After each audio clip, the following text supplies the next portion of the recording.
आप एक चीज समझ लीजिए कि कैमरा और मीडिया ये बहुत दो पावरफुल टूल्स होते हैं और ये पब्लिक ओपिनियन बनाने में, एक पब्लिक ओपिनियन फॉर्म करने में या पब्लिक पर्सपेक्टिव फॉर्म करने में बहुत इंपॉर्टेंट होते हैं, क्योंकि आपके दिमाग में वही छपने वाला है जो आपको दिखाया जाएगा, जो बार बार दोहराया जाएगा, या लोगों को वही पता चलने वाला है जो रिपोर्ट किया जाएगा या जिसको कैमरा में कैप्चर किया जाएगा।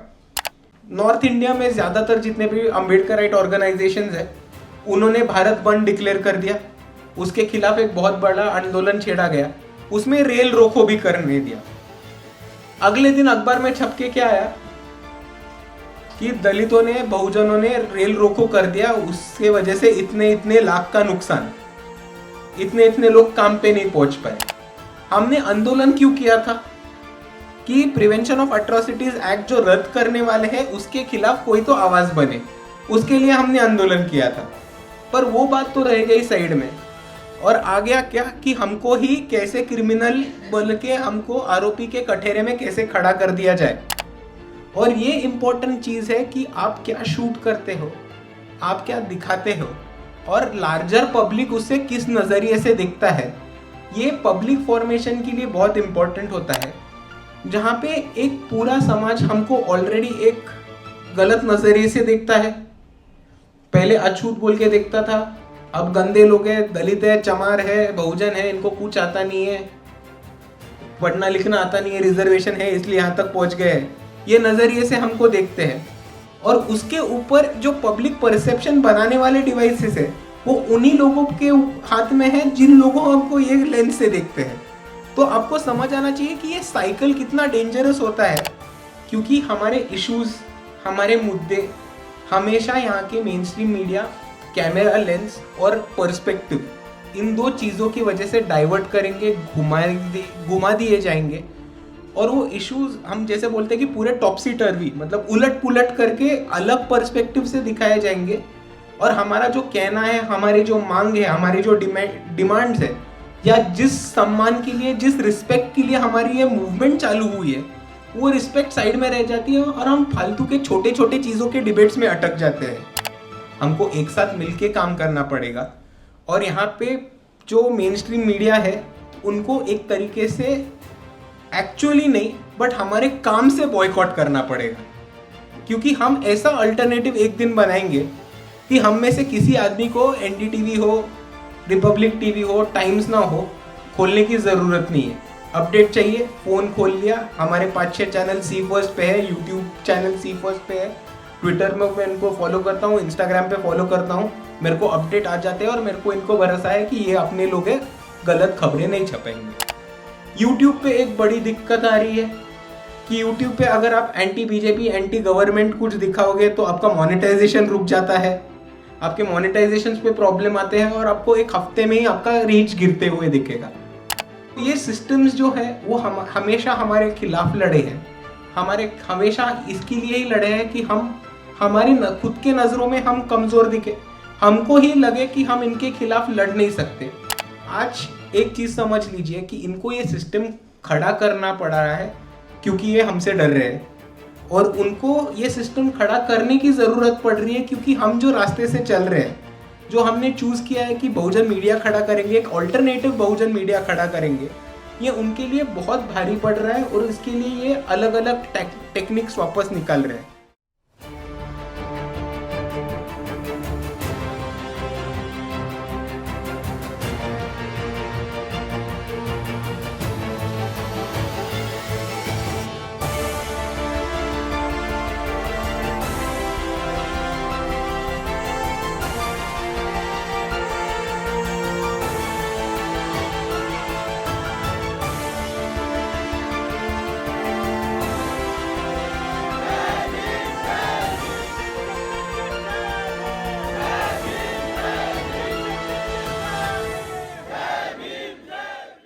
तो वैसे तो हम सब बाबा साहब डॉक्टर अंबेडकर की मानस संतानें हैं, लेकिन आज हमारे बीच एक ऐसी शख्सियत है जिनका बाबा साहब डॉक्टर अंबेडकर से सीधा खून का रिश्ता है। ये हमारे लिए बेहद खुशी की बात है कि सुजात हमारे बीच हैं। सुजात अंबेडकर जो कि बाबा साहब डॉक्टर अंबेडकर के सगे प्रपौत्र हैं, सुजात फिलहाल वंचित बहुजन अघाड़ी के युवा नेता हैं और अपने पिता प्रकाश अंबेडकर जी के साथ मिलकर महाराष्ट्र में बहुजन सत्ता कायम करने की कोशिश कर रहे हैं। सुजात खुद भी पत्रकार रहे हैं और इन्होंने कुछ मीडिया संस्थानों के साथ काम भी किया है और ये म्यूज़िक का भी शौक़ रखते हैं। इनका अपना एक बैंड अभी भी है, ये अभी अच्छा, अभी बहुजनों के सपने साकार करने के लिए इन्होंने अपना सपना शायद छोड़ दिया होगा। उसके साथ मिलकर ये लोग महाराष्ट्र में वंचित बहुजन अघाड़ी का काम करते हैं और कई मीडिया संस्थानों के साथ काम कर चुके हैं। हम चाहेंगे कि सुजात हमारे जो पार्टिसिपेंट्स हैं उनको एक तो ये बताएं कि बहुजन मीडिया बहुजन मिशन में किस तरह से कारगर हो सकती है, क्योंकि ये सिर्फ एक प्रोफेशनल जर्नलिज्म नहीं है, ये मिशनरी कम्युनिटी जर्नलिज्म है। और आप एक यूथ लीडर के तौर पे बहुजन मीडिया की इंपॉर्टेंस को कैसे देखते हैं और हमारे लोगों से क्या बात करना चाहेंगे। Over to you Sujat, welcome. तालियां बजा दीजिए। सबसे पहले यहाँ मौजूद सभी भाइयों बहनों को, मेरे पत्रकार मित्रों को और इस मूवमेंट के साथीदारों को मेरा जय भीम। यहाँ पे जितना मैंने ब्रोशर देखा है, बाहर से जितना सुन पाया, मेरे पहले अनुराग माइनस वर्मा थे और यहाँ बहुत अच्छे content creators, story tellers, YouTubers, journalist, writers आके अलग अलग चीज़ों पे बात करने वाले हैं। स्किल सेट्स कैसे डेवलप करें और एक्चुअल स्किल्स के बारे में बात करने वाले हैं। मेरा उससे थोड़ा अलग एक सेशन होने वाला है और वो होने वाला है एक बहुजन पर्सपेक्टिव के ऊपर और बहुजन पॉलिटिक्स या बहुजन कम्युनिटी का जो एग्जिस्टेंस और सर्वाइवल है उसके अंतर्गत बहुजन मीडिया का क्या रोल रहेगा, क्या पर्सपेक्टिव्स रहेगा, मैं इसके ऊपर ज़्यादा बात करना चाहूँगा। क्योंकि हम अगर एक चीज़ समझ ले तो मीडिया में दो चीज़ बहुत इंपॉर्टेंट रहते हैं। सबसे पहला है कि आप स्टोरी टेलिंग कैसे करते हो, आप वो स्टोरी को मतलब प्रेजेंट कैसे करते हो, किसका बाइट लेते हो, वीडियो में करते हो, रिटर्न करते हो, पॉडकास्ट करते हो। पर उससे भी एक इम्पॉर्टेंट चीज़ है जो मेरे हिसाब से है, वो होता है आपका लेंस, आपका नज़रिया एक चीज़ को देखने का। और उसमें आपको पता चल जाता है कि वो स्टोरी की वैल्यू क्या है, वो स्टोरी किस तरह से पेश करनी चाहिए और वो स्टोरी का आगे जाके इम्पैक्ट क्या होगा। तो सबसे पहले मैं शुरू करते वक्त एक चीज़ कहना चाहूँगा कि आपने जर्नलिज्म में एक डिबेट सुना होगा। वो डिबेट ऐसा है कि दो लोगों के बीच में बहस हो रही है कि बाहर बारिश हो रही है कि नहीं। और जर्नलिज्म में दो ऐसे पक्ष है। तो पहला पक्ष ये कहता है कि अगर दो लोगों के बीच में बहस हो रही है कि बाहर बारिश हो रही है कि नहीं, डिबेट हो रही है कि नहीं, तो एक पक्ष ऐसे कहता है कि बाहर जाके आपको देखना चाहिए कि सच में बारिश हो रही है क्या नहीं और उस पर रिपोर्टिंग करनी चाहिए और आपका जो एनालिसिस है, ओपिनियन है कि बाहर बारिश हो रही है क्या नहीं, उस पर लिखना चाहिए। दूसरा पक्ष ऐसे कहता है कि अनबायस्ड रिपोर्टिंग, निष्पक्ष रिपोर्टिंग ये कहती है कि अगर दो लोग कह रहे हैं और बहस कर रहे हैं कि बारिश हो रही है तो उसमें ये लिखना चाहिए कि पहला आदमी बोल रहा है बारिश हो रही है और उसकी ये वजह है, और दूसरा आदमी बोल रहा है कि बारिश नहीं हो रही है, उसकी ये वजह है, और दोनों पक्ष का रिपोर्टिंग करना चाहिए। पर अगर हम इस डिबेट को, इस बहस को बहुजन पर्सपेक्टिव से समझे तो इन दोनों के बहस में बाहर बारिश हो रही है क्या नहीं, बाहर एक समाज है जो 200 सालों से बारिश में भीग रहा है, उसका समक सीख रहा है और उनके तरफ कभी भी कैमरा या माइक पहुंचा ही नहीं है कि पूछने को कि भाई तुम कितना भीगे हो, तुम कितना पानी में हो, तुम बारिश तुम्हारे इधर हो रही है क्या नहीं। और ये लोग हैं जो असल में बोल देंगे कि हाँ बारिश कितने दिन से हो रहा है, कितने सेंटीमीटर का बारिश हो रहा है और हम कितने सालों से भीग रहे हैं। तो अब एक चीज समझ लीजिए कि कैमरा और मीडिया ये बहुत दो पावरफुल टूल्स होते हैं और ये पब्लिक ओपिनियन बनाने में, एक पब्लिक ओपिनियन फॉर्म करने में या पब्लिक पर्सपेक्टिव फॉर्म करने में बहुत इंपॉर्टेंट होते हैं। क्योंकि आपके दिमाग में वही छपने वाला है जो आपको दिखाया जाएगा, जो बार बार दोहराया जाएगा, या लोगों को वही पता चलने वाला है जो रिपोर्ट किया जाएगा या जिसको कैमरा में कैप्चर किया जाएगा। तो अगर हम इस नजरिए से बहुजन पर्सपेक्टिव समझे तो आज हमारे सामने एक ऐसी परिस्थिति है कि अगर हम ऑक्सफैम का रिपोर्ट देखें, ऑक्सफैम और न्यूज़ लॉन्ड्री का एक बहुत रिसेंटली रिपोर्ट आया है, उसमें ऐसे कहा जाता है कि 90% जो इंडियन मीडिया हाउसेज में एडिटोरियल पोजीशन है या ऊपर की पोजीशन है, हायर पोजीशन है, वो 90% आज अपर कास्ट के पास है, अपर कास्ट लोगों के पास है, उन्होंने कब्जा करके रखा है। और एक भी एडिटोरियल डिसीजन मेकिंग पोजीशन पे आज एक दलित या आदिवासी आदमी पहुंच नहीं पाया है। और इसका आपको नजरिया चेंज होता है जब भी आप न्यूज़ रिपोर्ट देखते हो। तो मतलब एक छोटा छोटा एग्जाम्पल लेना है तो ये एग्जाम्पल लेने के लिए आप एक फॉर एग्जाम्पल एक कचरे वाले का या गार्बेज पिकिंग का एग्जाम्पल ले लो।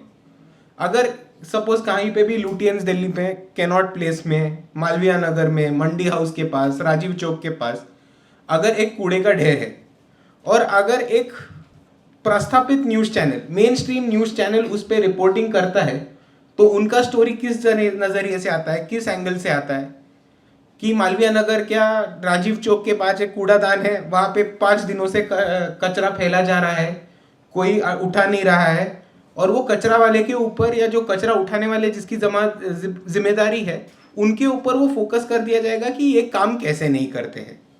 पर अगर उधर कोई भी बहुजन पर्सपेक्टिव वाला आदमी जाता है या बहुजन यूट्यूबर जाता है, बहुजन मीडिया हाउस का रिप्रेजेंटेटिव जाता है, तो उसको उससे काफ़ी बड़ा रिस्पॉन्सिबिलिटी और पिक्चर दिखता है कि सबसे पहले वो आदमी ये एनालाइज करेगा कि कचरा उठाना एक व्यक्ति की जिम्मेदारी है या स्टेट की रिस्पॉन्सिबिलिटी है। यहाँ पे म्यूनिसिपल कॉरपोरेशन की रिस्पॉन्सिबिलिटी है। म्यूनिसिपल कॉरपोरेशन की रिस्पॉन्सिबिलिटी है तो उसमें कितने सारे एजेंसीज इन्वॉल्व है, कितने सारे और डिपार्टमेंट्स इन्वॉल्व है अपनी महानगर पालिका के, और उसके अंतर्गत कौन सा डिपार्टमेंट है, कौन सा जोन है जो इसके लिए इंचार्ज है। दूसरी तरफ वो उसमें एक और ह्यूमन इंटरेस्ट स्टोरी ढूंढेगा कि जो कचरा उठाना वाला होता है उसकी जिंदगी में क्या चल रहा है, उसका उस पर मेंटल इम्पैक्ट क्या होने वाला है, उस पर मेंटल हेल्थ पे क्या होने वाला है। रोज कचरा उठाने वाले जो रहते हैं वो आप सब देखिए, ये काम करने वाले ज़्यादातर लोग दारू पी के रहते हैं या कोई तो नशे में कर रहते हैं, क्योंकि उनको वो फीलिंग नंब करना होता है। तो उससे उनके हेल्थ पे क्या इम्पैक्ट होने वाला है, मेंटल हेल्थ पे क्या इम्पैक्ट होने वाला है। कचरा उठाना आज के दिन में जहाँ पे दिल्ली जैसे शहर में बहुत सारा ई वेस्ट, इलेक्ट्रॉनिक वेस्ट आता है, वो हेल्थ के लिए कैसे हजार्डस है। ये पूरा स्टोरी समझना और रिपोर्ट करना इम्पॉर्टेंट है और ज़रूरी भी है, रादर देन एक चीज़ पे फोकस करना कि 5 दिनों से कचरा नहीं उठा है। आप ये अगर चीज़ एनालाइज करें एक मीडिया और कैमरा के पर्सपेक्टिव से, तो आज कैमरा एक बहुत इम्पॉर्टेंट पावर है, क्योंकि कैमरा आपको ये कैप्चर करने में मदद करता है कि क्या हो रहा है, पर उससे ज़्यादा कैमरा में जो कैप्चर हो रहा है और जो टीवी पे दिख रहा है, यूट्यूब पे दिख रहा है, सोशल मीडिया पे दिख रहा है, वो बहुत सारे लोगों की मन की इमेज हो जाती है और उनका पब्लिक ओपिनियन और पर्सपेक्टिव फॉर्म करने में बहुत इंपॉर्टेंट होती है। और एक कैमरा का पर्सपेक्टिव जानने के लिए या इम्पोर्टेंस जानने के लिए मैं छोटा सा फालतू सा एक एग्जाम्पल देना चाहता हूँ। आप सबने देखा होगा, एक 5-6 साल पहले एक डिबेट हुआ था जहाँ पे एक इंडियन मीडिया के बहुत बड़े हस्ती है अर्नब गोस्वामी नाम के, वो फ्लाइट में ट्रैवल कर रहे थे और वहाँ पे एक कॉमेडियन है जो खुद को अपोजिशन पार्टी समझते हैं, कुणाल कामरा नाम के। वो उधर जाके उनके सामने कैमरा पकड़ा और फेसबुक लाइव चालू कर दिया और उन्होंने रोहित वेमुला के बारे में क्वेश्चंस पूछना चालू कर दिया। अगर आपने ये सिचुएशन देखा होगा तो अर्नब गोस्वामी, जिसको आज यहाँ तक कि सेंट्रल गवर्नमेंट का, रूलिंग पार्टी का, होम मिनिस्टर का, प्राइम मिनिस्टर का, सबका बैकिंग है, और जो हम बोलते हैं कि आज गोदी मीडिया चल रहा है, तो गोदी मीडिया और इंडियन मीडिया जो डाउनफॉल हुआ है उसका पोस्टर बॉय का चेहरा है अर्नब गोस्वामी। उनका आवाज नहीं निकला, उन्होंने कैमरा की तरफ घूम के भी नहीं देखा, क्योंकि उनको पता था ये कैमरा मेरे कंट्रोल में नहीं है, ये कैमरा में जो दिखाएगा वो मैं कंट्रोल नहीं कर सकता, इस पे मेरी एडिट टीम नहीं बैठेगी और इस पे हम आवाज ऊपर नीचे नहीं करेंगे, फ्रेम्स काट नहीं पाएंगे। इसलिए उन्होंने एक जो आदमी फेमस हुआ है चिल्लम चिल्ली करने को, मीडिया डिबेट्स में चिल्लाने को, वो उस जगह पे उसने डिबेट में एंगेज करने से खुद को रोक दिया, क्योंकि उसको पता था एडिटिंग पावर अपने पास नहीं है और जो पर्सपेक्टिव बनने वाला है, जो एंड में इमेज जाने वाली है, उस पर अब हमारा कोई कंट्रोल नहीं है। इसलिए उन्होंने एक तौर से वो कैमरा के साथ एंगेज करना ही बंद कर दिया। और इससे आपको शायद पता चल जाए कि जो कैमरा होल्ड करता है और जो आगे प्रेजेंट करता है, उसके हाथ में एक बहुत इंपॉर्टेंट पावर होती है पब्लिक परसेप्शन और पब्लिक ओपिनियन इन्फ्लुएंस करने की। और वो आज के टाइम में जहाँ पे एक तरफ हमारा जो मेन स्ट्रीम प्रस्थापित मीडिया है उसके ऊपर से भरोसा उठ गया है। दूसरी तरफ इन्फ्लुएंसर्स, यूट्यूबर्स और जितने भी सोशल मीडिया पे कंटेंट क्रिएटर्स हैं उनका फॉलोइंग भी बढ़ रहा है और उनका रीच भी बढ़ रहा है, और उनको एक तरफ से उस सोशल मीडिया के एक्टिविटीज में उनको मोनेटाइजेशन या पैसे कमाने का एक अपॉर्चुनिटी मिल रहा है। तो उस तरह से आज जो हमारे हाथ में कैमरा है, हम जो रिकॉर्डिंग करते हैं वो बहुत इंपॉर्टेंट हो जाता है, और उसके लिए हमें एक पर्सपेक्टिव डेवलप करना बहुत जरूरी है, ऐसे मैं मानता हूँ। ऑक्सफैम और न्यूज लॉन्ड्री के रिपोर्ट के पहले एक छोटा इंडियन मीडिया में एक्सपेरिमेंट हुआ था 2007 में। सुखदेव थोरात नाम के एक प्रोफेसर है और पॉल एटलवेल करके एक प्रोफेसर है, रिसर्चर है। उनका a legacy of social exclusion, a correspondence of job discrimination in Indian media houses करके एक रिपोर्ट आया था। उसमें उन्होंने एक सिंपल एक्सपेरिमेंट किया था कि उन दोनों ने अपने ही घर में बैठ के कम से कम एक 50 सीवी बनाए थे। 50 सीवी बनाए थे न्यूज मीडिया हाउसेस को, जिसमें इंडियन एक्सप्रेस था, टाइम्स ऑफ इंडिया था, हिंदुस्तान टाइम्स था, द हिंदू था, और ऐसे बहुत सारे नामांकित जो न्यूज पेपर्स है इंडिया के, जो अखबार है, उन्होंने वो सीवीज उधर अप्लाई कर दिया। तो उन्होंने वो सीवीज में क्या किया था कि सभी सीवीज में एक जैसा क्वालिफिकेशन, मतलब ज़्यादा क्वालिफिकेशन में ऊपर नीचे नहीं था, समान क्वालिफिकेशंस थे। पर उन्होंने क्या किया, उसमें से कुछ नाम आदिवासियों के दे दिए, कुछ नाम बहुजनों के दे दिए, कुछ नाम दलितों के दे दिए, और बाकी सारे जो थे यहाँ के सवर्णों के नाम दे दिए उस एप्लीकेशन पे। उससे आगे जाके क्या हुआ कि जिन लोगों को कॉल आया इंटरव्यू के लिए, जॉब एप्लीकेशन जिनका सक्सेसफुल अगले राउंड में गया और जिनको कॉल आया जॉब एप्लीकेशन के लिए, उनका एनालिसिस करने के ऊपर ये आया कि जितने भी सवर्णा लोग थे या अपर कास्ट लोग थे उनको ही जॉब एप्लीकेशन सक्सेसफुल हुआ है और उनको इंटरव्यू नेक्स्ट राउंड के लिए कॉल आ गया था, और जितने भी दलित, बहुजन, आदिवासी सीवीज थे उनको कचरे में डाल दिया गया था या उनका उसी राउंड में कैंसिल कर दिया था। अभी एक चीज समझना इसमें इंटरेस्टिंग है कि ये लोग सच्ची में एग्जिस्टिंग नहीं थे, ये लोग सचमुच के लोग नहीं थे। ये दो लोगों ने उनके सीरीज घर बैठ के बनाए थे और ये टेस्ट करना चाहते थे कि यहाँ की मीडिया में जॉब सिलेक्शन में कितना डिस्पैरिटी है, कितना डिस्क्रिमिनेशन होता है कास्ट बेस को लेके। और उनका ये एक्सपेरिमेंट इन अ वे मैं मानता हूँ कि सक्सेसफुल रहा, जहाँ पे सिर्फ सवर्णाओं को और अपर कास्ट लोगों को एक तरीके से नेक्स्ट जॉब एप्लीकेशन उनका सक्सीड हुआ और इंटरव्यू राउंड के लिए कॉल अप आया, बाकी सबको साइड में डाल दिया या हटाया गया।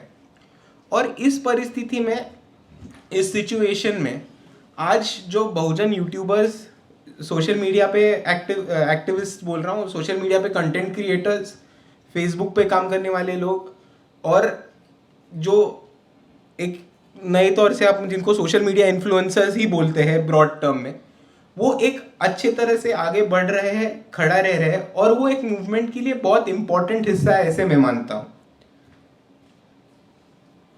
अगर हम आज देखें तो इंडिया में बहुजन, दलित, आदिवासी इंडियन मीडिया हाउसेस में अंडर रिप्रेजेंटेड है।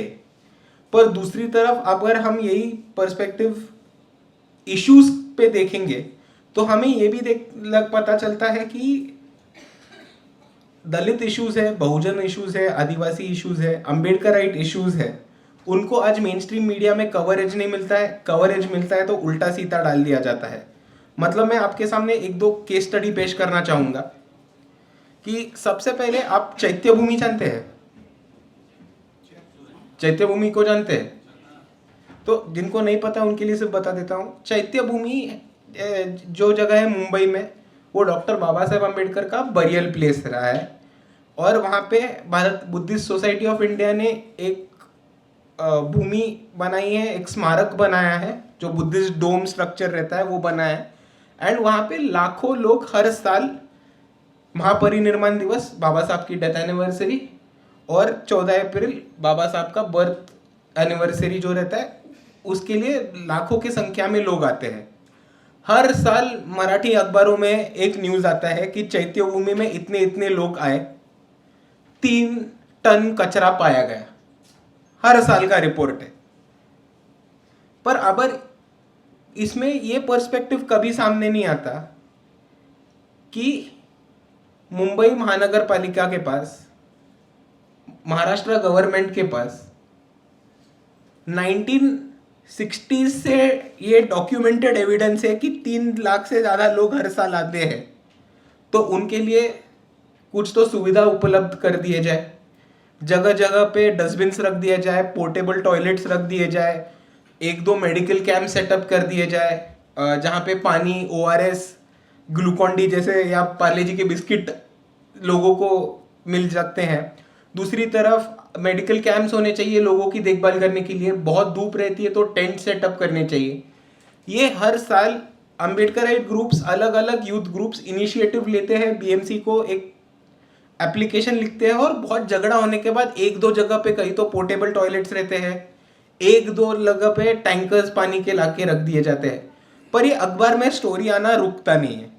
पर ये एक बहुत कॉमन सेंस वाली बात है कि अगर आपको पता है हर साल 50 लाख से ज़्यादा लोग आने वाले हैं तो उसके लिए सुविधा उपलब्ध करके दो। और उधर उतना रुकता नहीं है, उनका कवरेज होता है और वो कवरेज में रिपोर्टर्स के नाम कौन से आते हैं कि गायकवाड़, कांबले। तो इसमें आपको एक चीज़ समझ आए कि एक रिपोर्ट तो एडिटर्स के नाम से हो रहा है, एडिटर्स के हिसाब से एडिटोरियल कॉल उनका है, पर दूसरी तरफ रिपोर्टर्स को जो दलित इश्यूज कवर करने को भेजते हैं वो दलित रिपोर्टर्स को ही भेजते हैं। मतलब एक हो कि कम्युनिटी के सामने यही लोग बदनाम हो जाए और ये दिखा सकते हैं कि ये लोग आपस में भिड़ते रहे, पर दूसरी तरफ जिनके पास वो एक्चुअल पावर है डिसीजन मेकिंग का, वो लोग अपनी कास्ट लेंस से उस मामले उस इशू को उसी तरह से रिप्रेजेंट करेंगे कि ये लोग तो दलित है, आके कचरा करते हैं और हर साल आके कचरा करके मुंबई में लेके जाते हैं। दूसरी चीज़ इसी को लेके मैं बोलता हूँ कि आपने स्पिरिट ऑफ मुंबई करके सुना होगा। हर साल मुंबई में बारिश आता है, मुंबई पानी के नीचे बह जाता है और उस समय स्पिरिट ऑफ मुंबई करके पोस्ट इंस्टाग्राम और फेसबुक पे हैशटैग चालू होता है कि this is the spirit of Mumbai, हम इतने बारिश में भी सर्वाइव कर लेते हैं, हमारा घर का एड्रेस ये है, आप हमारे घर पे आके रुक सकते हो। पर 1 साल या 2 साल ऐसे हुआ जब भी 6 दिसंबर को बहुत बारिश हुआ और तभी कौन से भी मीडिया चैनल ने या कौन से भी इन्फ्लुएंसर्स के ग्रुप ने भी ये न्यूज़ नहीं चलाया कि स्पिरिट ऑफ मुंबई अभी भी जिंदा है, इन लोगों को आप घर पे बुला लो, क्योंकि इनको पता है बाबा साहेब के जो अनुयायी है वो कौन से कम्युनिटी से आते हैं, वो कौन से कास्ट ब्रैकेट से आते हैं, वो कौन से इनकम क्लास से आते हैं। वो महाराष्ट्र से, भारत से मुंबई आके रुके हुए, बारिश हो रहा है तो वो जहाँ पे ग्राउंड पे रुकते हैं वहाँ पे रुकना इम्पॉसिबल है, तो किसी ने अपना घर खोल दिया और मुंबई के रिपोर्टर्स ने वो रिपोर्ट कर दिया, तो वो कभी हमको होते हुए दिखता नहीं है। दूसरा मैं और एक केस स्टडी आपके सामने रखना चाहूँगा, वो है 2018 में prevention of atrocities act SC/ST का चेंज करने का एक सुप्रीम कोर्ट के पास एक पिटिशन गया था, उसके ऊपर पार्लियामेंट में डिबेट भी हुआ था। पर उसमें हुआ क्या था कि नॉर्थ इंडिया में ज़्यादातर जितने भी अम्बेडकराइट ऑर्गेनाइजेशंस हैं उन्होंने भारत बंद डिक्लेयर कर दिया, उसके खिलाफ एक बहुत बड़ा आंदोलन छेड़ा गया, उसमें रेल रोको भी करने दिया। अगले दिन अखबार में छप के क्या आया कि दलितों ने, बहुजनों ने रेल रोको कर दिया, उसके वजह से इतने इतने लाख का नुकसान, इतने इतने लोग काम पे नहीं पहुंच पाए। और रिपोर्टिंग पूरा हो गया वो आंदोलन का। हमने आंदोलन क्यों किया था कि प्रिवेंशन ऑफ एट्रोसिटीज एक्ट जो रद्द करने वाले हैं उसके खिलाफ कोई तो आवाज बने, उसके लिए हमने आंदोलन किया था। पर वो बात तो रह गई साइड में, और आ गया क्या कि हमको ही कैसे क्रिमिनल बोल के हमको आरोपी के कठेरे में कैसे खड़ा कर दिया जाए। आरोपी का कठेरे जानते हैं ना आप, वो जो कोर्ट में रहता है जहां पे खड़े होके बयान दिया जाता है। तो इंडियन मीडिया का ज़्यादा से ज़्यादा पर्सपेक्टिव और आउटलुक इसी चीज़ पे फोकस रहा है कि हम दलितों को, बहुजनों को आरोपी के कठेरे में किस तरह से खड़ा कर दिया। और एक सबसे, ये तो मेरा मतलब इंडियन मीडिया का सबसे बड़ा फेलियर इन रिपोर्टिंग है, ये मैं हर जगह जाके ये एग्जाम्पल देता हूँ। आप में से कितने लोगों को भीमा कोरेगांव पता है? भीमा कोरेगांव क्या है बता सकते हैं आप?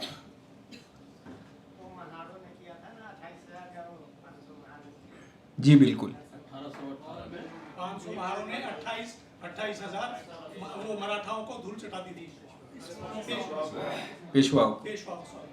तो ये अगर मैं यहाँ पूछता हूँ तो मेरे को करेक्ट आंसर मिल रहा है, आप सबको पता है। आप बाहर जाके किसी को पूछे भीमावा कोरेगांव है क्या, वो आपको बोलेंगे कि वो सुधा भारद्वाज और जो 12 लोग अरेस्ट हुए थे ना, वो भीमा कोरेगांव कुछ तो राइट हुआ था।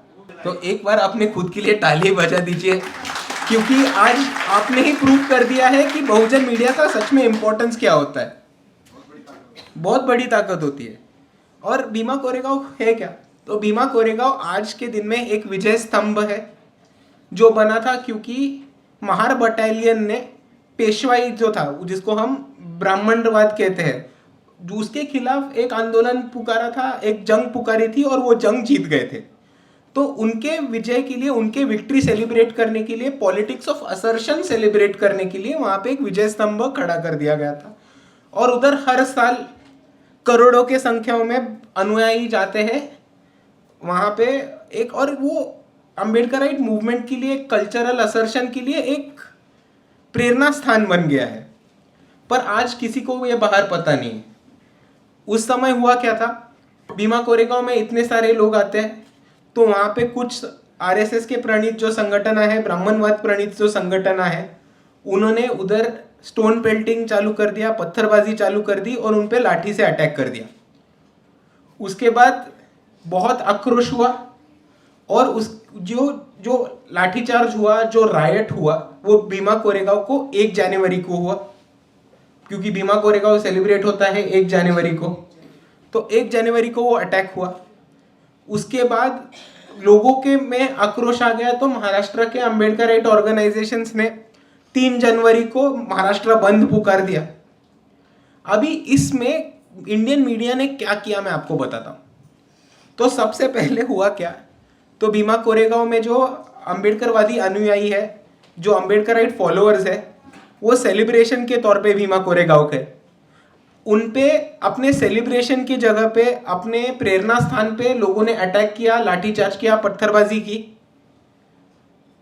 उधर एक भी ओबी वैन था तो नहीं था, उधर एक भी स्ट्रिंगर था तो नहीं था, उधर एक भी रिपोर्टर था नहीं था। यहाँ की मेन स्ट्रीम मीडिया को पता है भीमा कोरेगांव क्या है तो नहीं पता है। उसके वजह से हुआ क्या, भीमा कोरेगांव अचानक से चर्चा में आ गया। लोग आधा अधूरा विकिपीडिया पे गूगल करने लगे कि क्या भीमा कोरेगांव होता क्या है। उसमें भी विकिपीडिया जैसी चीज़ें कोई भी एडिट कर सकता है। उन्होंने क्या, कौन सा सोर्स पढ़ लिया ये हमको नहीं पता, उन्होंने अपना ओपिनियन बना लिया। उसके बाद 3 जनवरी को महाराष्ट्र बंद हुआ और लोगों का जो आक्रोश था कि हमारे प्रेरणा स्थान पे अटैक हुआ है, हम महाराष्ट्र बंद करके नॉन वायलेंट तरीके से हम प्रोटेस्ट करेंगे। मीडिया को लगा भीमा कोरेगांव जो में जो अटैक हुआ था उसके खिलाफ जो आंदोलन हुआ था, मीडिया ने वो आंदोलन को भीमा कोरेगांव रायट पेंट कर दिया। तो भीमा कोरेगांव का रायट हुआ भीमा कोरेगांव में। जो भीमा कोरेगांव एक छोटा सा गांव है जो पुणे और अहमदनगर के बीच में आता है। तो भीमा कोरेगांव का अटैक हुआ भीमा कोरेगांव में। मीडिया ने फुटेज चलाया 3 जनवरी का उसके खिलाफ के आंदोलन का। तो अभी मैं हमेशा कह रहा था कि कैमरा और कैमरा से दिखाया हुआ फुटेज हमेशा परसेप्शन कैसे डेवलप करता है, इसका बहुत अच्छा एग्जाम्पल ये है। क्योंकि लोगों के मन में क्या इमेज बैठा है भीमा कोरेगांव का, कि मुंबई के सड़कों पे, पुणे के सड़कों पे, नागपुर के सड़कों पे अंबेडकरवादी लोग नीला झंडा लेके रास्ता रोको कर रहे हैं। ये उन्होंने भीमा कोरेगांव राइट पेंट कर दिया। मतलब हम भीमा कोरेगांव जाते हैं वंदन करने के लिए, उधर पत्थर हम खाए, लाठी हम खाए, उसके खिलाफ आवाज उठाए तो हम ही राइटर्स और स्टोन पेल्टर्स हो गए। और ये होता है पर्सपेक्टिव का इंपॉर्टेंस, क्योंकि जो कौम, जो समाज, जो लोग इस आंदोलन में विक्टिम थे, उनको 3 दिन के अंदर उन्होंने आरोपी बना दिया, एग्रेसर बना दिया, और फिर बहुत सारे लोगों पे यूएपीए एक्ट के अंदर उनके खिलाफ कार्रवाई चालू कर दी। तो उसमें आप समझेंगे कि भीमा कोरेगांव में एक स्टैनली जॉनी करके प्रोफेसर थे, वरवरा राव करके प्रोफेसर थे, सुधा भारद्वाज मैम थी। ये लोग महाराष्ट्र में आए नहीं हैं, भीमा कोरेगांव गए नहीं हैं, पर यहाँ पे आज तक कभी भी भीमा कोरेगांव के ऊपर फैक्ट फाइंडिंग कमेटी नहीं बैठी है, लोगों ने वहाँ जाके रिपोर्टिंग नहीं किया है। पब्लिक कंसेंसस में, पब्लिक कॉन्शियस में भीमा कोरेगांव होता क्या है उसका इमेज नहीं होने की वजह से भीमा कोरेगांव रायट हुआ। जो लोगों ने उधर मार खाया वो लोग आरोपी बन गए, और जिन लोगों के खिलाफ इस सरकार की खुन्नस थी वो भारत के किसी भी कोने से आए, उसमें से एक आदमी तो एनआरआई था, उन लोगों को जेल में अंदर डाल दिया, और अभी उसमें से अभी तक 12 लोगों के जेल के अंदर डाल दिया था, उसमें से 6 लोग अभी भी जेल में हैं। तो मेरा कहने का मतलब यह है कि अगर भीमा कोरेगांव 1 जनवरी में भीमा कोरेगांव विजय स्तंभ पे अगर मीडिया रहती, अगर उधर ओबी वैन सेटअप रहते, अगर उधर स्ट्रिंजर्स रहते, उधर पत्रकार रहते जो ग्राउंड से फैक्चुअल रिपोर्टिंग करते, तो आज 6-12 लोग 2 साल के लिए बिना मतलब जेल के अंदर नहीं रहते। जो 2 मेन आरोपी है भीमा कोरेगांव रायट के, मनोहर भिड़े और मिलिंद एकबोटे, उनका नाम भी सामने नहीं आया मेन स्ट्रीम मीडिया के। वो 2 आरोपी आज बाहर खुलेआम घूम रहे हैं, वो नहीं घूमते होते। और सबसे महत्वपूर्ण चीज ये है कि जो कौम ने, जो समाज ने उधर जाके पत्थर खाए, लाठी खाए, वो खुद आरोपी के कटहरे में, आरोपी के पिंजरे में आज बंद नहीं होते।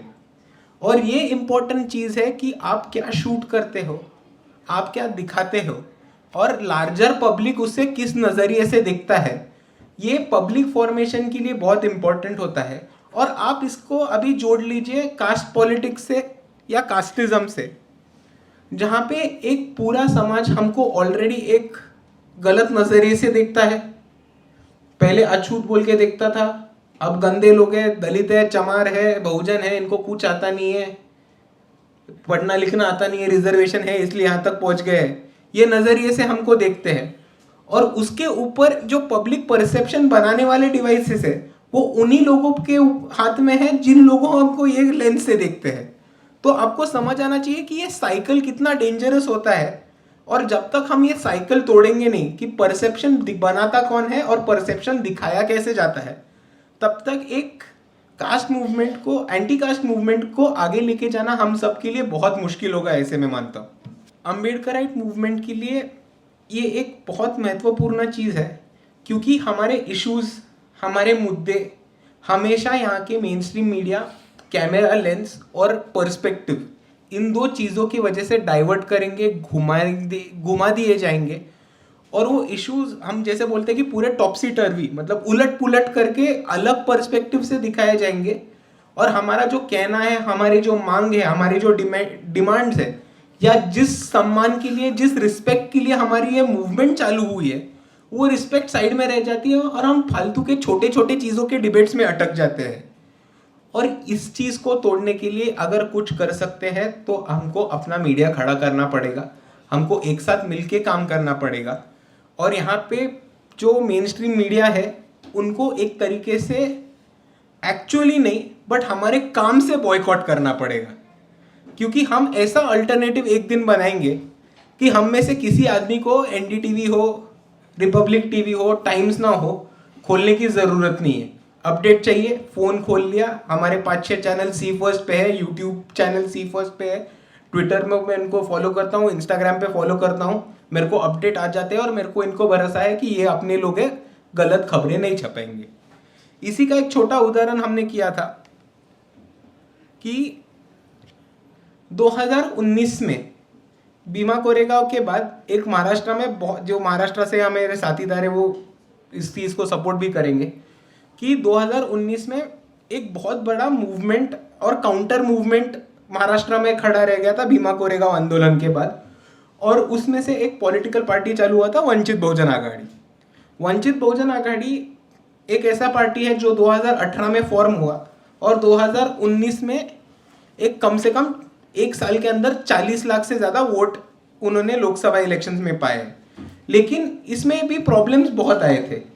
हमने जब भी चालू किया काम करना, रिपोर्टर्स आते नहीं थे, हमारे न्यूज़ छपती नहीं थे, जो इश्यूज उठा रहे हैं, जो आंदोलन कर रहे हैं, उसके ऊपर अखबार में ब्लैंक होता था, मीडिया का बॉयकॉट होता था।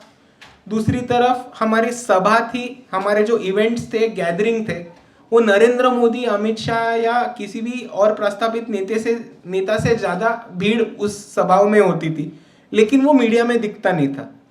तो उधर कुछ महाराष्ट्र के अभी बच्चे नहीं रहे, तभी बच्चे थे, यंगस्टर्स थे, युवा थे, उन्होंने एक साथ आके ब्रेनस्टॉर्म किया और उन्होंने बोला कि इस चीज़ के ऊपर कुछ तो हल निकालना बहुत ज़रूरी है। और हमने एक टैगलाइन निकाला था और काम करने के लिए शुरुआत किया था कि अपना मीडिया सोशल मीडिया, कि यहाँ का जो मीडिया है वो एक ब्राह्मणवादी लेंस से हर चीज़ को देखा जाएगा, या इलेक्शन के टाइम पे उनको पैसों से मैनेज किया दे जाएगा। इसलिए हम सबके पास एक स्मार्टफोन है, हम सबके स्मार्टफोन में कैमरा है, और फेसबुक, ट्विटर, यूट्यूब, इंस्टाग्राम, इन माध्यमों के ज़रिए हम लाखों लोगों तक एक क्लिक में पहुंच सकते हैं। और ये चीज़ को आगे जाके जो बाबा साहब अम्बेडकर का प्रबुद्ध भारत जो न्यूज़पेपर था वो 2017 में चालू किया था, और प्रबुद्ध भारत का हमने एक डिजिटल स्वरूप में उसको वापस चालू किया कि यूट्यूब था, ट्विटर था, फेसबुक था, और हमने हमारे सभा फेसबुक लाइव करना चालू कर दिया। उससे क्या हुआ कि एक तो बहुत सारे लोगों को पता चल गया कि नहीं, अम्बेडकराइट पॉलिटिक्स महाराष्ट्र में या भारत में मर नहीं गया है, वो एक नई ऊर्जा से आगे आ रहा है, वो नई ताकत लेके आगे आ रहा है। एक दिल्ली में बैठा हुआ आदमी, एक उड़ीसा में बैठा हुआ आदमी, एक तमिलनाडु में बैठा हुआ आदमी ये बता सकता है कि मुंबई में, पुणे में, या इवन नागपुर में बैठा हुआ आदमी मुंबई में देख सकता है कि 3-3, 4-4 लाख का एक भीड़ इकट्ठा हो रहा है। वो पॉलिटिकल असर्शन की डिमांड कर रहा है, और वो ये डिमांड कर रहा है कि अगले हमारे जो विधानसभा या लोकसभा में जाने वाले जो उम्मीदवार होंगे वो बाबा साहब के विचारधारा के होंगे, वो अम्बेडकराइट आइडियोलॉजी के होंगे। और जब भी ये फेसबुक लाइव के माध्यम से हमने हमारे सारे इवेंट्स चालू करना शुरू किया, तो लाइव जाते जाते इमीडिएटली 80K लाइव देखते थे, 70K लोग लाइव देखते थे। उसके वजह से क्या हुआ, उसके वजह से वो फेसबुक लाइव का लिंक, वो यहाँ के जो मेन स्ट्रीम मीडिया चैनल्स है वो लाइव का लिंक उठा के वो अपने चैनल्स पे दिखा लगे, क्योंकि ये लोग असल में टीआरपी के दल्ले, भूखे तो टीआरपी के है ही। तो हमारा लिंक उठा के हम वो अपने चैनल्स पे दिखाने लगे। उससे क्या हुआ, एक तो बाबा साहब का जो प्रबुद्ध भारत है उसका लोगो हर टीवी पे दिखने लगा, सबसे इम्पोर्टेंट चीज़। और दूसरी तरफ ये भी होने लगा कि हमारा सभा जो है, इनके टीआरपी के भूख के वजह से क्यों ना हो, पर वो लोगों तक पहुंचने लगा, और हमारे जो थॉट्स है, बाबा साहब के जो विचार है, जो हम ज़्यादा से ज़्यादा लोगों तक पहुंचाना चाहते हैं, वो लोगों तक पहुंचने लगे। और इस वजह से मैं मानता हूँ कि आज जिस तरीके से हम एक अम्बेडकराइट मूवमेंट का इम्पोर्टेंट हिस्सा यहाँ के रिसर्चर्स को मानते हैं, यहाँ के एकेडमिशियंस को मानते हैं, राइटर्स को मानते हैं, साहित्यकारों को मानते हैं, कार्यकर्ताओं को मानते हैं, एक्टिविस्ट को मानते हैं, नेताओं को मानते हैं, उस तरीके से ही मेरा ये थाम कहना है, मेरा ये स्पष्ट कहना है कि आज अम्बेडकराइट मूवमेंट का एक बहुत इम्पोर्टेंट हिस्सा यहाँ के सोशल मीडिया पे रहने वाले, व्यक्त होने वाले इन्फ्लुएंसर्स है, सोशल मीडिया इन्फ्लुएंसर्स है, यूट्यूबर्स है, और जितने भी दलित, बहुजन, अम्बेडकराइट पर्सपेक्टिव से मीडिया चैनल्स खुल रहे हैं, वो आज हमारे मूवमेंट का बहुत इम्पॉर्टेंट पार्ट है। और आप ये जान लीजिए कि आज ये सोशल मीडिया की वजह से नहीं हो रहा है। बाबा साहब अम्बेडकर ने खुद बहिष्कृत भारत, जनता, प्रबुद्ध भारत जैसे अनेक न्यूज़पेपर्स चालू किए थे, और उन्होंने अपना विचार उसमें लिखना शुरुआत किया था। उन्होंने आर्टिकल्स लिखना, ओपिनियनेटेड पीसेस लिखना, और ज़्यादा से ज़्यादा लोगों को उनका जो विचार है, उनका जो आइडियाज़ है, उनके जो थॉट्स है, वो ज़्यादा तक ज़्यादा लोगों को पहुंचाने के लिए उन्होंने भी न्यूज़पेपर्स ही सबसे बढ़िया माध्यम चुना था। और इस वजह से आज हम जो काम कर रहे हैं वो बहुत इम्पोर्टेंट काम है, और हमें आगे बढ़ते रहना चाहिए और लड़ते रहना चाहिए। पर दूसरी तरफ हम एक चीज़ जानना चाहेंगे, और जान लीजिए कि दूसरी तरफ हमारा प्रॉब्लम है कि आज हम लड़ रहे हैं तो एक सिस्टम के खिलाफ, जो सिस्टम बना है हमको दिखाने को कि तुम कम हो हमसे, तुम कमज़ोर हो, तुमको काम नहीं आता, तुम हमसे थोड़ा बुद्धू हो, तुम हमसे थोड़ा पीछे हमेशा रहोगे।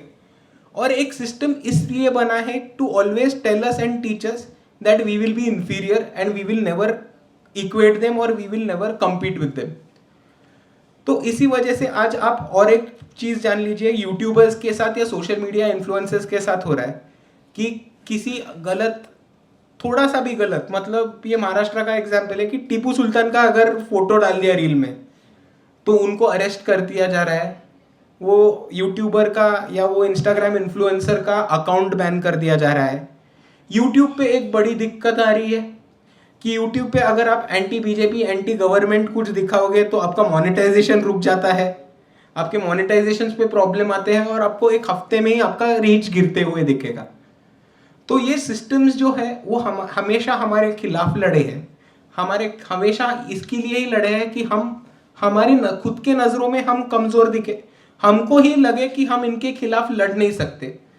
पर आज एक चीज़ समझ लीजिए कि इनको ये सिस्टम खड़ा करना पड़ रहा है क्योंकि ये हमसे डर रहे हैं, और उनको ये सिस्टम खड़ा करने की ज़रूरत पड़ रही है क्योंकि हम जो रास्ते से चल रहे हैं, जो हमने चूज़ किया है कि बहुजन मीडिया खड़ा करेंगे, एक ऑल्टरनेटिव बहुजन मीडिया खड़ा करेंगे, ये उनके लिए बहुत भारी पड़ रहा है और इसके लिए ये अलग अलग टेक्निक्स वापस निकाल रहे हैं।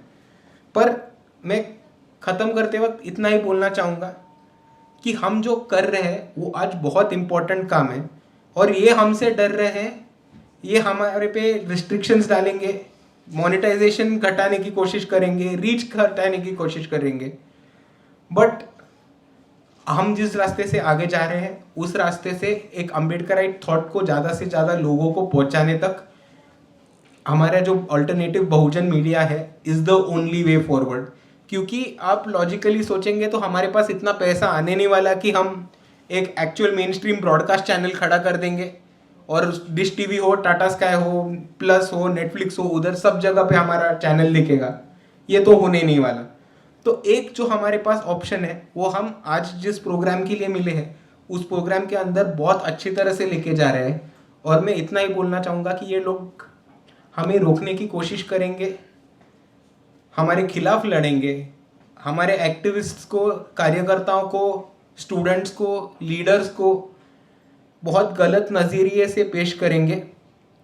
लेकिन आज वक्त आ गया है एक पॉलिटिकल भूमिका लेके खड़ा होने का, अम्बेडकराइट थॉट्स को आगे लेके जाने का, और हमारे मूवमेंट के जितने भी साथीदार हैं, जो सपोर्टर्स हैं, उनके लिए एक मूवमेंट का सही पिक्चर और पर्सपेक्टिव पेंट करने का। और इसीलिए मैं कहता हूँ कि आज सिर्फ टाइम आ गया है ना डरने का, बाकी इनको डराने का। इतना बोल के मैं रुकता हूँ। आप सभी को जय Bhim, thank you so much.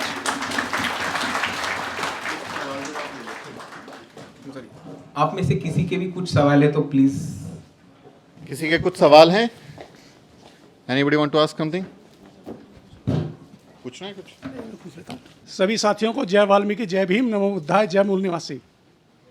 मैं सर से एक क्वेश्चन करना चाहता हूँ। सर, अभी आपसे पहले वो थे डॉक्टर क्या नाम था उनका, लक्ष्मण सिंह जी, उन्होंने कहा कि हमें अपने कंटेंट और अपनी भाषा का संबोधन बड़े सोच और संभल के करना चाहिए।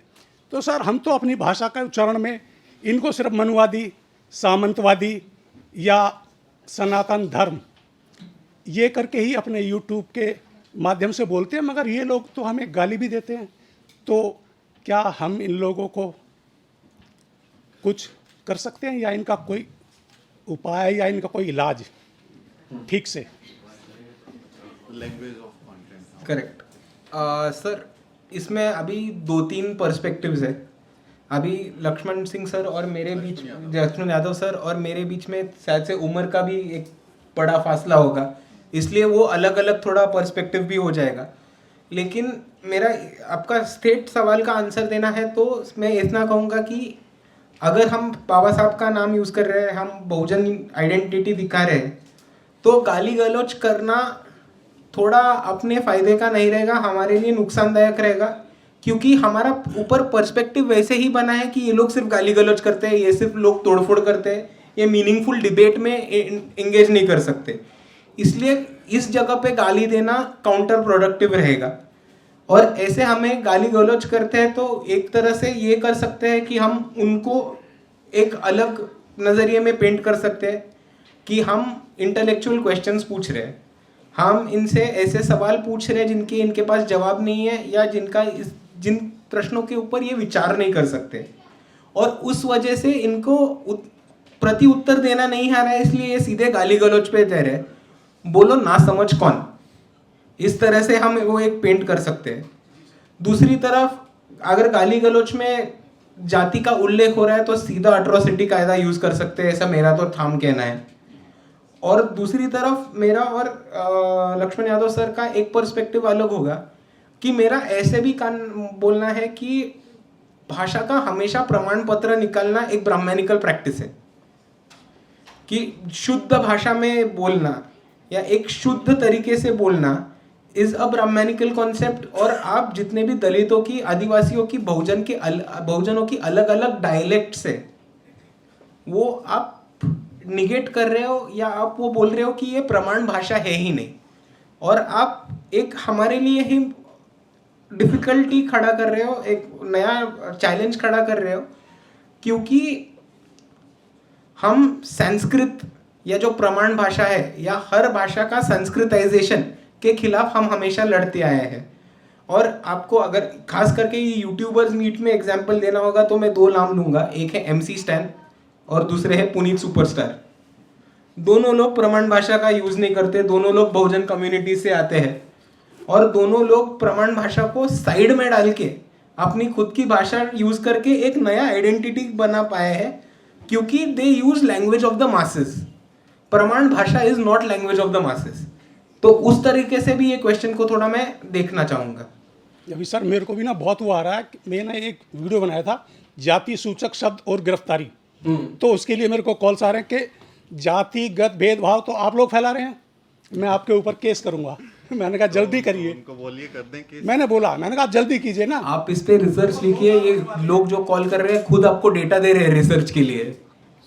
ओके हाँ, देखिए गाली गलौज तो हम लोग नहीं करेंगे किसी को भी, क्योंकि पहली चीज़ तो ये कि व्यवस्था हमारी नहीं है, और जब आपके ऊपर केस हो जाएगा तो आपके पास क्या वो लॉयर्स की टीम है जो आपकी ज़मानत करा सके, आप कोर्ट कचहरी के में जा सकें। तो इसलिए हमें अपना ज़्यादा समय प्रोडक्टिव क्वालिटी के साथ अच्छे काम करने में लगाएं, फालतू के लफड़े में ना पड़े, जहाँ ज़रूरत हो वहाँ देखा सर हम जाएगा। तो यही बोलते हैं मनुवादी। इतने सारे सवाल हैं। हाँ, यस, अपना नाम भी बता दीजिए ना। हाँ नहीं बैठो बैठो। ये स्टाइल नहीं आता ना। थोड़ा सा क्लोज लाओ उसको। ऐसा ही है क्या? सही है। हाँ मेरा तो ये क्वेश्चन है, मैं चाहता हूँ भी मतलब कोई भी चीज़ ना लंबी चले तो उसके लिए जैसे कुछ आप लोग ना भी आइडियाज़ अगर देश के भी जो यूट्यूबर हैं कि वो उनका कुछ मेरा हर किसी से बात होती तो लगता है फाइनेंशियल थोड़ा इशू रहता है सोसाइटी में, तो हम लोग कुछ ऐसे भी जनरेट कर सकें जिससे भी अपने फाइनेंस वाला इशू भी स्लोली सोल्व हो जाए। मैं नहीं चाहता भी एकदम सोल्व हो जाए, बट अपने को 4 साल लगे, 5 साल लगे, अपन मीडिया पे ऐसा कुछ काम करें बहुजन मीडिया पे कि उसके लिए मतलब जो सुमित चौहान जी हैं आप लोगों को ज़्यादा जानकारी है, तो मैं चाहता हूँ इस पे आप 2 शब्द बोलें। फाइनेंस, हाँ, तो वुड लाइक टू आंसर? आप पहले जाइए। आप मैं आ रहा हूँ आपके पास में।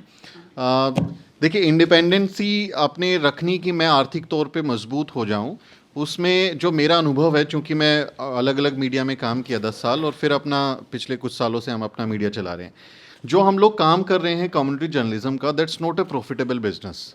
वो पैसा देने वाला बिजनेस नहीं है।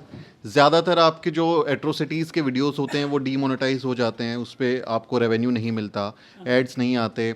जैसे ही आप कीवर्ड्स जो हैं दलित शब्द डालेंगे या दलित हिस्ट्री डालेंगे या SC/ST डालेंगे तो वो हम सेंसिटिव कैटेगरी में हमारा वीडियो चला जाता है।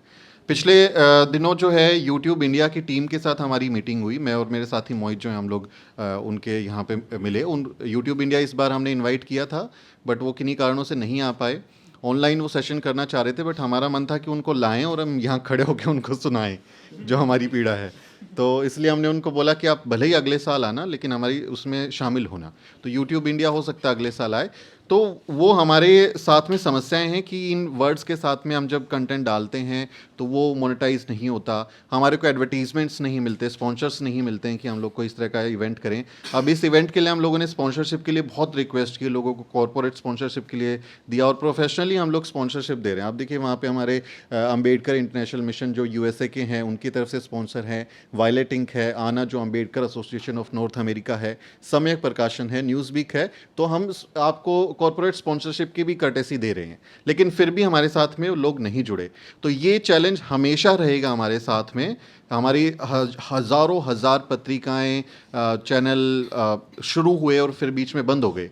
बाबा साहब डॉक्टर अंबेडकर के भी सारे जो अखबार हैं वो शुरू हुए और फिर आर्थिक तंगी की वजह से बंद हो गए। तो इसका कोई सॉल्यूशन नहीं है, ये हमें लगातार काम करते रहना होगा। अब जैसे अभी आप और डिजिटल कंटेंट में हैं तो आप मध्यम मार्ग पे जा सकते हैं, जैसे बुद्धा ने जो मध्यम मार्ग आपको दिया है कि आप जो है कुछ ऐसे कंटेंट बनाएं जिसमें थोड़ी सी क्लिक बेट हो, जिसमें थोड़ा सा वायरलिटी हो, जो ज़्यादा रेवेन्यू जनरेट कर सके। तो कुछ कंटेंट आप ऐसा बनाइए जो आपको थोड़ा पैसा दे सके, और कुछ कंटेंट आप अपने समाज के लिए वही बनाइए जो उनकी पीड़ा है और वो है। तो मध्यम मार्ग पर चलिए। अगर आप सिर्फ क्लिक बेट पे चले जाएंगे तो आप मिशन से भटक जाएंगे, आप फिर कम्युनिटी का ध्यान नहीं रखेंगे, और सिर्फ कम्युनिटी का ध्यान रखेंगे तो आपके पास पैसा नहीं होगा। एक अंग्रेजी में कहावत है कि money turns your ideas into reality. जो पैसा है वो आपके सपनों को हकीकत में तब्दील करने में मदद करता है।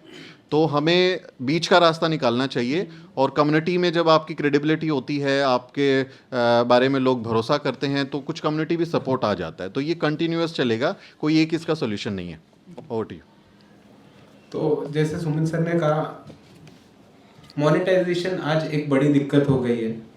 जो मोनेटाइज होके काफ़ी ज़्यादा पैसा बना रहे हैं, हमारे कम्युनिटी से भी देखिए, उनका वर्क ज़्यादातर जर्नलिस्टिक नहीं रहता या पॉलिटिकल या सोशल नहीं रहता। यूट्यूब इंडिया में जो मोनेटाइजेशन के लिए लोग बैठे हैं, या इंस्टाग्राम, ट्विटर या फेसबुक, मेटा के जो इंडिया डिपार्टमेंट है, वो भी ऐसे लोग हैं जो यहाँ के अपर कास्ट लोगों के साथ ताल्लुक रखते हैं और उन्हीं के बिरादरी के हैं। तो अगर हमारा ऑल्टरनेटिव मीडिया खड़ा होने रह गया तो वो पीछे से प्लग या वायर खींच देते हैं। ये हमारे साथ भी हो रहा है। प्रभुता भारत जो प्रिंट पब्लिकेशन था, हमने अलग अलग तरीके आजमाए, एडवर्टाइजमेंट्स लेने के, रेवेन्यू जनरेशन के, रेवेन्यू मॉडल खड़ा करने के। दूसरी तरफ पे यूट्यूब का भी हमने मोनेटाइजेशन ट्राई किया, पर हमको पता चला कि जैसे जैसे पॉलिटिकल होते जा रहे हो, जैसे जैसे एंटी गवर्नमेंट या एंटी एस्टैब्लिशमेंट स्टैंड लेते जा रहे हो, आपका मोनेटाइजेशन उसी रेट से घटते जा रहा है।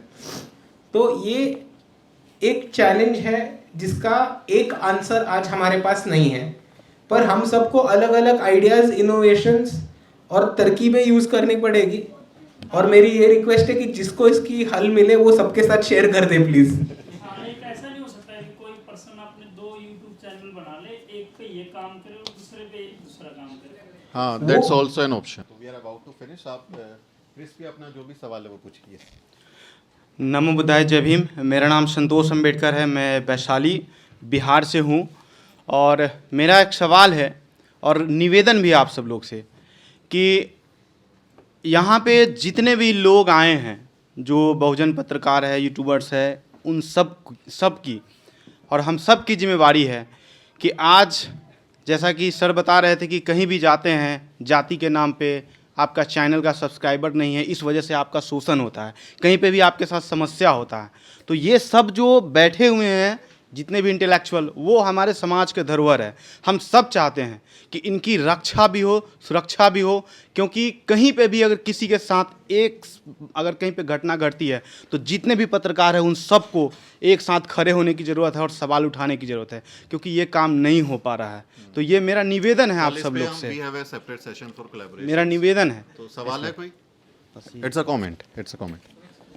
Hello, why it's not come. कभी इसमें आवाज़ आती है, कभी नहीं आती। हेलो, इसको ऐसे पकड़ो यहाँ से ना। हाँ,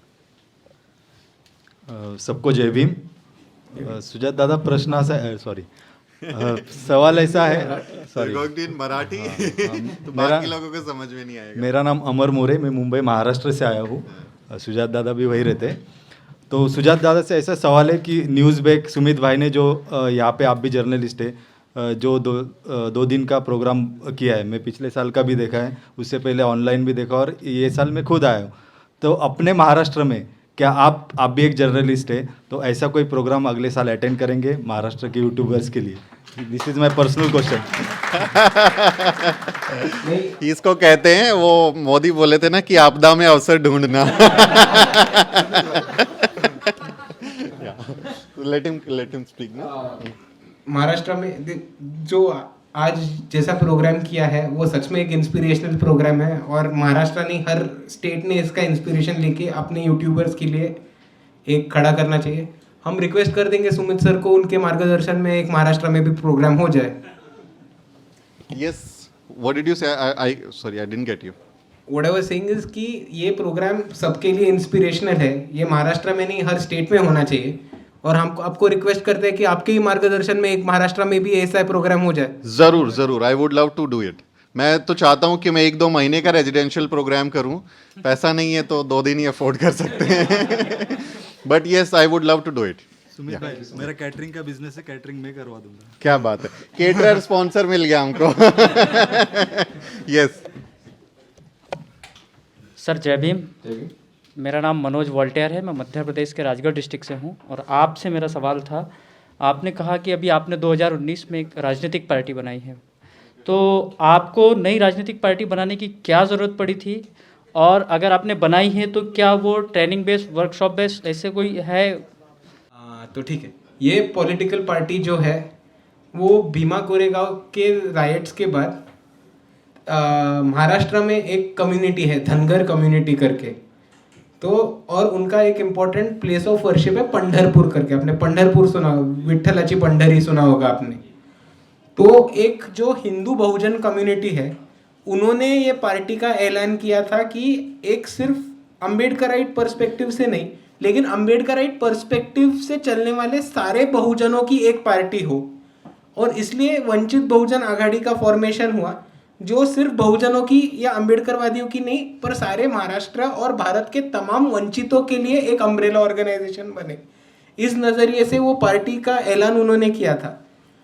उसके बाद वो पार्टी जब ही शुरुआत हुई तो जितने भी महाराष्ट्र के छोटे मोटे अम्बेडकराइट ग्रुप्स थे वो उसमें शामिल हो गए, वो विलीन हो गए। और जो लोगों का सवाल आता है कि बाकी अम्बेडकराइट पार्टीज का नुकसान हुआ क्या, तो वो नहीं हुआ था, क्योंकि सारे अम्बेडकराइट पार्टीज हमारे साथ ही शामिल हो गए। और ये पार्टी शुरुआत जो हुई थी वो बिना केडर बेस्ड और बिना ट्रेनिंग सेशंस की हुई थी, इस वजह से कि 2018 में भीमा कोरेगांव राइट हुआ, उसके बाद एक उठाव हुआ, एक पॉलिटिकल असर्शन हुआ, और उसके इमीडिएटली बाद इलेक्शंस आ गई 2019 की। पर 2019 से 2023 तक केडर वर्कशॉप्स हुए हैं, ट्रेनिंग प्रोग्राम्स हुए हैं, जहाँ पे अलग अलग लोग आके बूथ ट्रेनिंग से लेके अम्बेडकराइट थॉट्स, कार्यकर्ताओं के समस्या, एक्टिविस्ट के समस्या, और उनसे लेके हमारे 12 से 22 साल के बच्चों के लिए सोशल मीडिया का ट्रेनिंग, इंग्लिश का ट्रेनिंग, और गूगल यूज़ करना, सर्च इंजन्स यूज़ करना, ऐसे बेसिक चीज़ों का ट्रेनिंग, पावर पॉइंट प्रेजेंटेशन बनाना, एक्सेल यूज़ करना, ऐसे छोटी चीज़ों का ट्रेनिंग ये पार्टी के अंतर्गत आज भी होता है। एक उस लाइन से, अब एक सवाल इस लाइन से बस, है ना? हाँ, क्योंकि बाहर लंच पे आप लोग बात कर सकते हैं ना। हेलो सर, जय Bhim. I am Rahul and मैं एक यूट्यूब चैनल चलाता हूँ, ट्रुथ लिटरेचर सॉरी। और मेरा question, as you said that, आपने कहा था कि रीच डाउन हो जाता है, तो ऑन दैट टाइम होता ये है कि मेंटली प्रेशर से गुजरना पड़ता है, क्योंकि जब व्यूज़ नहीं आते हैं और रेवेन्यू भी डाउन होता है, तो उस प्रेशर को कैसे हैंडल करें? That's the best question. कभी कभी हम लोग भी इससे गुजरते हैं कि यार इतना मेहनत किया, 4 दिन रिसर्च किया और 400 व्यूज़ आए, तो प्लीज़। भाई देखो, जैसे मैं कह रहा था कि यहाँ हमारे खिलाफ एक पूरी सिस्टम है। ये पूरी सिस्टम इस वजह से ही काम कर रही है कि ये हमको दबाना तो चाहती है, हमको वंचित रखना चाहती है, हमको यहाँ के tools of production, sources of production से दूर रखना चाहती है। पर ये सिस्टम इसलिए भी बनी रहे कि एक पूरे समाज को लगे कि आप नाकामयाब हो, आप काबिल नहीं हो। और ये सिस्टम इस तरह से काम करता है कि हमको इसका actual political, geographical, social reality face करना ही पड़ता है। पर उसके दूसरे ओर पे इतना मेंटल प्रेशर भी आता है कि ये सिस्टम इस वजह से खड़ा रहा है और इसीलिए प्रयास करता है, कोशिश करता है कि आप कामयाब नहीं हो, आप कामयाब कभी बन नहीं पाओगे। तो हमारा जो मूवमेंट है उसकी लड़ाई जितनी रास्ते पे सोशल पॉलिटिकल है उतनी ही इंटरनल भी है, क्योंकि हमको मेंटली प्रिपेयर करना पड़ेगा और मेंटली खुद को बोलना पड़ेगा कि हम इनसे कम नहीं है। जब हम अंदर बोलेंगे हम इनसे कम नहीं है, तो फिर बाहर जाके बोलेंगे तू मिल रास्ते पे, भी दिखाता हूँ कौन कम है। तो इस तरह से इसे चलने के लिए आपको दोनों फ्रंट्स पे इक्वली फाइट करना पड़ेगा। एंड उस तरीके से ये एक्चुअली एक अम्बेडकराइट मूवमेंट पे बहुत पॉजिटिव चीज़ हो गई है कि 2016 के बाद mental health of Dalit Bahujan, mental health of people who faced casteism, उनके लिए अलग प्रोग्राम हो रहे, उनकी चर्चा हो रही है। और खास करके जो पायल तड़वी थे, डॉक्टर पायल तड़वी, डॉक्टर रोहित वेमुला, दर्शन सोलंकी, इन जैसे ब्राइट स्कॉलर्स के सुसाइड के बाद ये एक और इम्पोर्टेंस से ये चर्चा, या सुसाइड मैंने रॉन्ग शब्द यूज़ किया, आई एम सॉरी, इनके इंस्टीट्यूशनल मर्डर के बाद इन्होंने हमारे कम्युनिटी में एक नया डिबेट डिस्कशन शुरुआत हुआ है कि मेंटल हेल्थ के ऊपर, मेंटल प्रेशर्स के ऊपर कैसे काम करें। और उसके लिए एक जो मेरे को सबसे पहले आइडिया आता है वो है कि हम अपने आप को कम्युनिटी बोलते हैं, और उसी लिए कम्युनिटी लिविंग के हिसाब से whenever you are under pressure, जब भी आपको डाउन लगे, अपने साथियों को मिलो, मूवमेंट के फेलो अम्बेडकराइट्स को मिलो, और वो आपको बोलेंगे कि ये गलती आपकी नहीं है, रिसर्च की नहीं है, ये गलती सिस्टम की, और सिस्टम आपके खिलाफ काम कर रहा है। और वो आपको जब 10 लोग आके बोलते हैं कि गलती आपकी नहीं है, ये इन्होंने षड्यंत्र रचा है आपको नीचा दिखाने का, तो कभी तो वो मेंटल प्रेशर रिलीव होने में मदद होता है कि मैंने कुछ गलत नहीं किया, ये साला सिस्टम ही ऐसा है, तो उसमें भी थोड़ा मदद हो जाता है। जस्ट अ कमेंट, ये देखो मेंटल हेल्थ एक बहुत सीरियस इशू है, और ख़ासकर जो हमारे लोग हैं उनको तो तरह तरह की प्रॉब्लम्स होती हैं।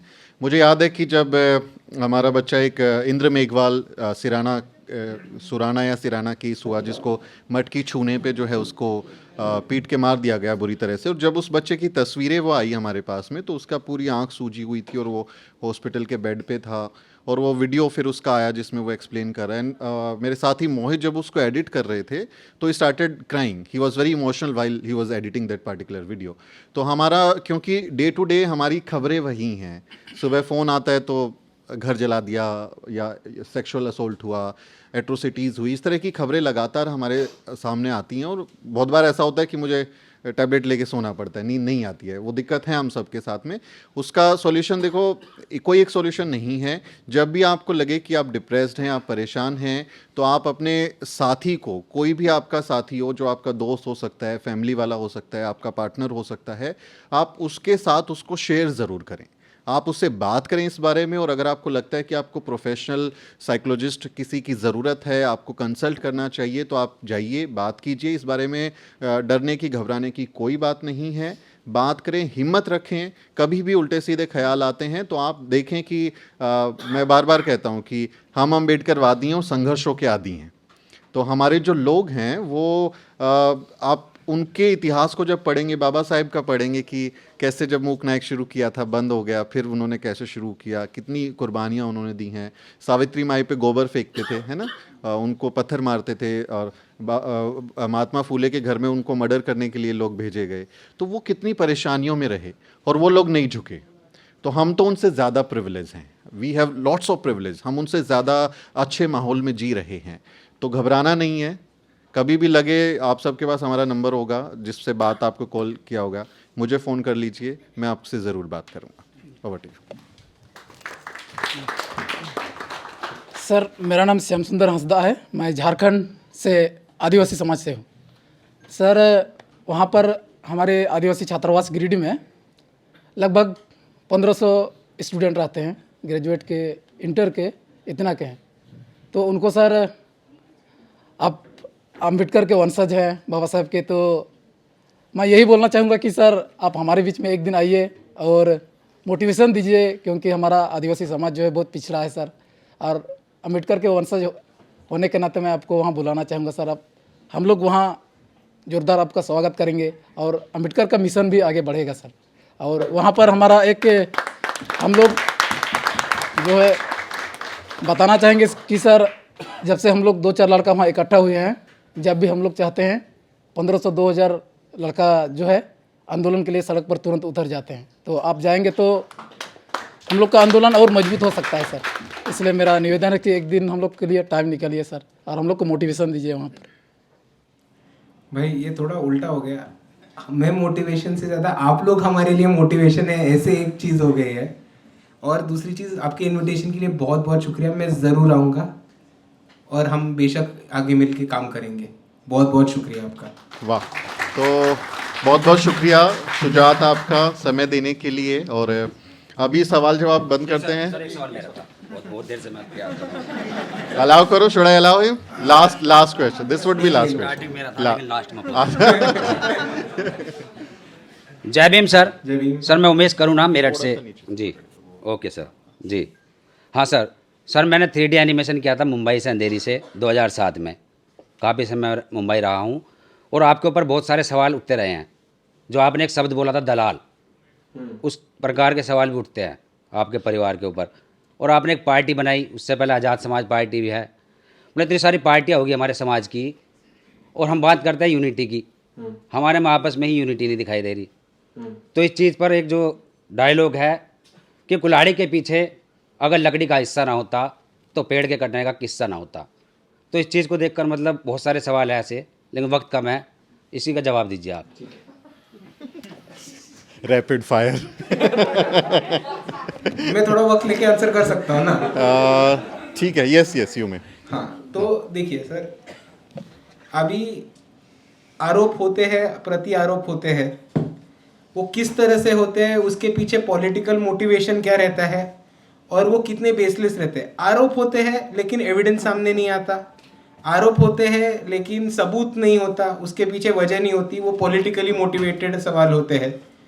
बहुत लोगों ने आज तक दलितों को, बहुजनों को दलाली करने का कहा है, दलाल बोल के को लाया। पहले बोलते थे कि ये लोग कांग्रेस की दलाल है, फिर अभी बीजेपी, अभी कांग्रेस अपोजिशन में आ गई है तो कांग्रेस बोलने लगी ये बीजेपी के दलाल है।